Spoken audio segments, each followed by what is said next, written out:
Hello दोस्तों, स्वागत है आपका अपने चैनल इन डेप्थ इनसाइड में। यहाँ हम इलास्टिसिटी ऑफ डिमांड को एक्सप्लेन करेंगे।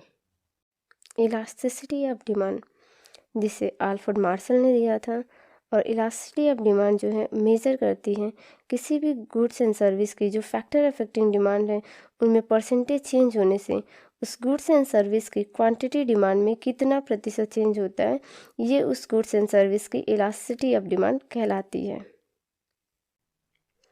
अब हम इलास्टिसिटी ऑफ डिमांड के फार्मूले की बात करें तो ED is equal to percentage change in demand for good X divided by percentage change in factor affecting the demand for good X. इसका मतलब ये कि गुड एक्स की जो फैक्टर अफेक्टिंग डिमांड्स हैं उनमें परसेंटेज चेंज होने से इसी गुड्स की क्वांटिटी डिमांड में कितना प्रतिशत का चेंज होता है, ये हम इलास्टिसिटी ऑफ डिमांड के थ्रू मेज़र करते हैं। अब हम देखें इलास्टिसिटी ऑफ डिमांड जो है वो यूनिट फ्री मेजर है।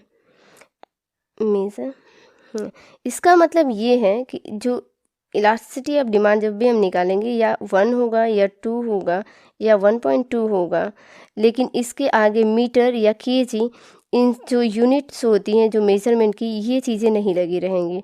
इस चीज़ को ध्यान रखना है। और जो इलास्टिसिटी ऑफ डिमांड है उसका जो रेंज होता है, वो 0 टू इनफाइनाइट वैरी करता है। अब हम यदि difference between demand and elasticity of demand की बात करें तो जो डिमांड है वो क्वालिटेटिव नेचर का होता है। यह ओनली एक डायरेक्शन प्रोवाइड करता है कि जो किसी गुड्स एंड सर्विस की जो फैक्टर अफेक्टिंग डिमांड्स होती हैं, जैसे प्राइस है, इनकम है या प्राइस ऑफ रिलेटेड गुड्स हैं, इनके चेंज होने से इनके करस्पॉन्डिंग जो क्वांटिटी डिमांड है वो कैसा रहेगा, वो घटेगा या बढ़ेगा। ऐसे इनकम के घटने बढ़ने से उसके करस्पॉन्डिंग जो क्वांटिटी डिमांड है वो घटेगी या बढ़ेगी। इट मीन्स कि जो डिमांड है वो हमें ये बताता है कि उसकी क्वांटिटी डिमांड कैसा रहेगा, वो हमें ये बताता नहीं है कि कितने प्रतिशत से क्वांटिटी डिमांड चेंज होगा। अब हम यदि इलास्टिसिटी ऑफ डिमांड की बात करें तो elasticity of demand quantitative nature का होता है। ये हमें ये बताता है किसी गुड्स एंड सर्विस की जो फैक्टर अफेक्टिंग डिमांड्स हैं उनके चेंज होने पे उसके करस्पॉन्डिंग जो क्वांटिटी ऑफ डिमांड है वो कितना प्रतिशत चेंज होगा। यदि मान लीजिए गुड एक्स है, यदि इसकी प्राइस जो है, गुड एक्स की जो प्राइस है वो 20% से चेंज होती है, तो इसके करस्पॉन्डिंग जो है इसकी क्वांटिटी डिमांड जो होगा वो कितने प्रतिशत से चेंज होगा, ये मेज़र करता है इलास्टिसिटी ऑफ डिमांड। यदि हम काइंड्स ऑफ इलास्टिसिटी की बात करें, इससे पहले हम ये चीज़ देखते हैं जो डिमांड के फैक्टर क्या क्या हैं। डिमांड के जो फैक्टर हैं प्राइस हैं, इनकम है, प्राइस ऑफ रिलेटेड गुड्स हैं, फ्यूचर एक्सपेक्टेशन है, टेस्ट एंड प्रेफरेंसेस हैं, वेदर हैं।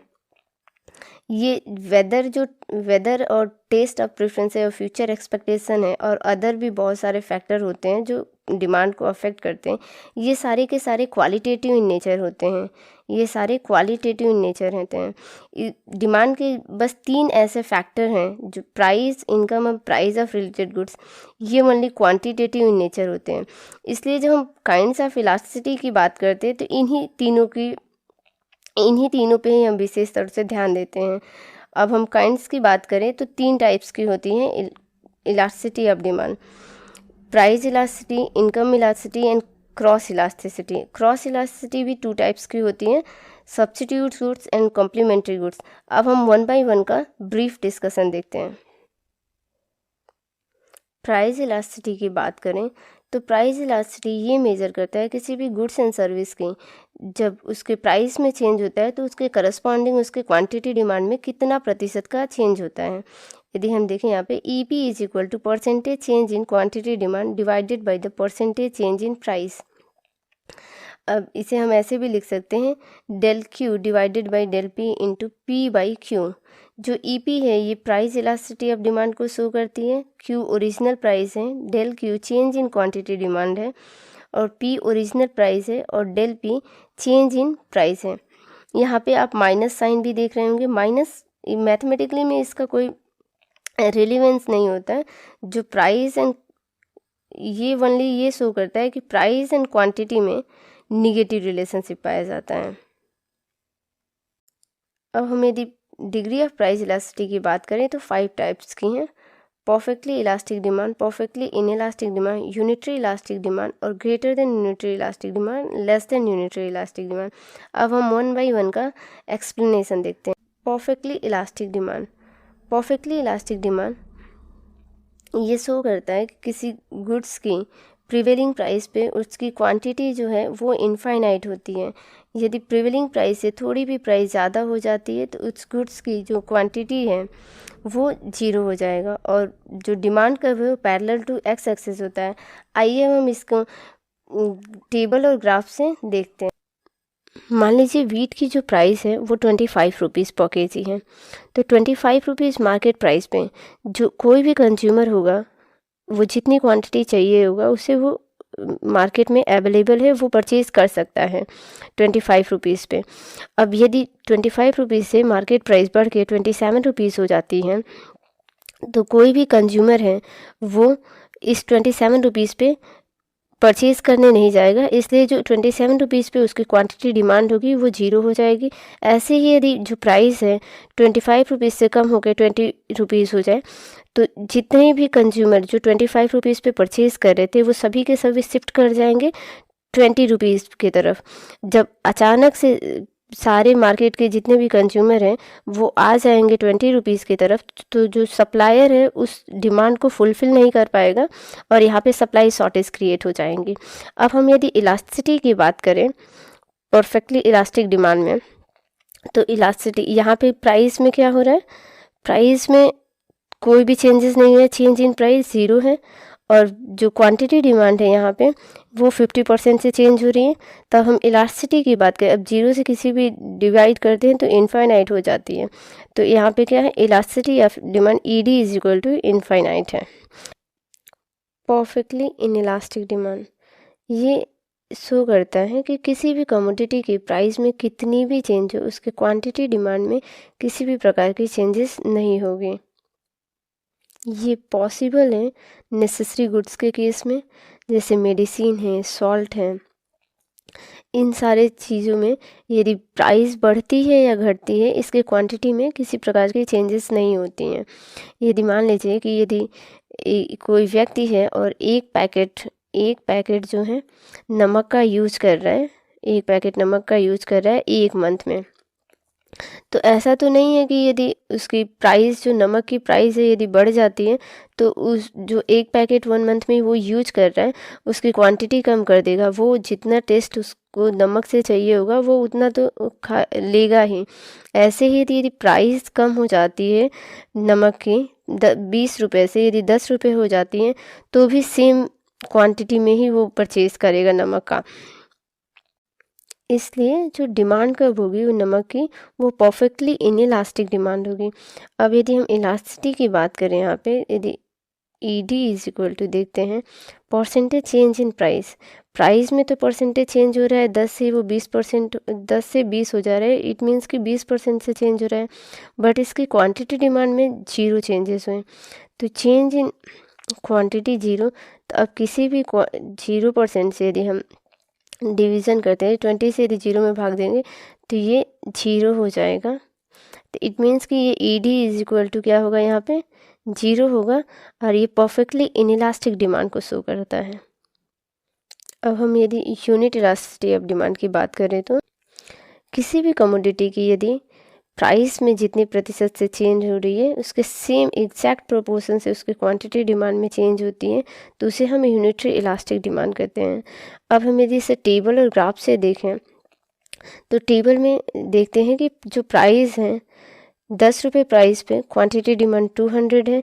यदि प्राइस बढ़ के 12 हो जाती है तो क्वांटिटी डिमांड जो है वो 180 हो जाती है। यहाँ पे भी हम देख सकते हैं ग्राफ में 10 रुपीज़ प्राइस में क्वांटिटी 200 है और प्राइस यदि 10 से 12 हो जाती है तो क्वांटिटी है 180 रह जाती है। इट मीन्स कि यदि हम इलास्टिसिटी ऑफ डिमांड यहाँ पे निकालें तो परसेंटेज चेंज इन प्राइस में कितना परसेंट का चेंज हो रहा है, 20% का चेंज हो रहा है।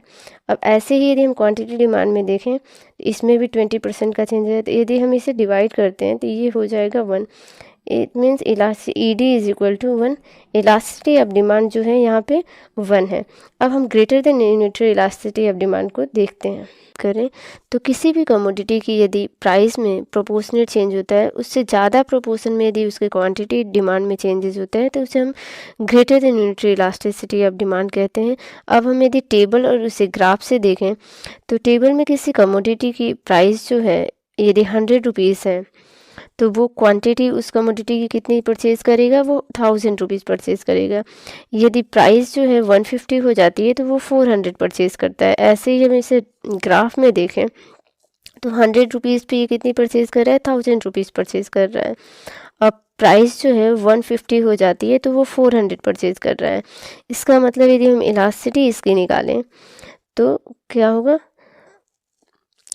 परसेंटेज चेंज इन प्राइस, तो कितने परसेंट से चेंज हो रहा है, ये 50% से चेंज हो रहा है। अब इसकी क्वांटिटी डिमांड कितने परसेंट से चेंज हो रही है, 60% से चेंज हो रही है। अब इसे हम डिवाइड करते हैं तो ओवरऑल आएगा क्या, 1.2 आ जाएगा। ये ग्रेटर देन 1 है। अब यहाँ पे ये शो कर रहा है कि इलास्टिसिटी ऑफ डिमांड यहाँ पे क्या है, greater than overall elasticity of demand क्या है, वो ग्रेटर देन 1 है। अब हम यदि less than unitary elasticity of demand की बात करें, ये शो करता है कि किसी भी कमोडिटी की यदि प्राइस में जो चेंजेस होती हैं उससे लेस देन प्रोपोर्शनेट चेंज होता है उसके क्वांटिटी डिमांड में। अब हमें इसे टेबल और ग्राफ से देखें तो यदि किसी कमोडिटी की प्राइस 10 रुपये है तो कोई कंज्यूमर उसे 100 यूनिट परचेज़ कर रहा है। यदि प्राइस 15 रुपये हो जाती है तो उसकी 60 यूनिट परचेज़ कर रहा है। अब हम यदि इसे ग्राफ पे देखें तो 10 रुपीज़ पे वो कितना परचेज़ कर रहा था, 100 यूनिट। यदि प्राइस बढ़ के 15 रुपीज़ हो जाती है तो कितना परचेज़ कर रहा है, 60 यूनिट। अब हम यदि इसे इलास्टिसिटी निकाले इसका तो ED is equal to percentage change in price, price में कितना परसेंट का चेंज हो रहा है, 50% का चेंज हो रहा है। और इसके क्वांटिटी डिमांड में कितना परसेंट का चेंज हो रहा है, ओनली 40% का चेंज हो रहा है। तो अब यदि इसे डिवाइड करते हैं तो कितना होगा, 0.8। ये क्या शो कर रहा है कि ये लेस देन 1 है। और यहाँ पे इलास्टिसिटी ऑफ डिमांड जो है ये लेस देन 1 को दिखा रही है। अभी तक जितने में हमने degree of price elasticity of demand पढ़ा, यदि हम उसका क्विक रिकैप देखें तो जब इलास्टिसिटी इनफाइनाइट है तो जो शेप ऑफ डिमांड कर्व है वो हॉरिजेंटल है।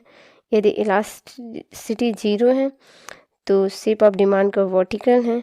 और EP 1 है तो रेक्टेंगुलर हाइपरबोला है। यदि लेस देन 1 है तो स्टीपर है। यदि ग्रेटर देन 1 है इलास्टिसिटी ऑफ डिमांड तो शेप ऑफ डिमांड का फ्लैटर है।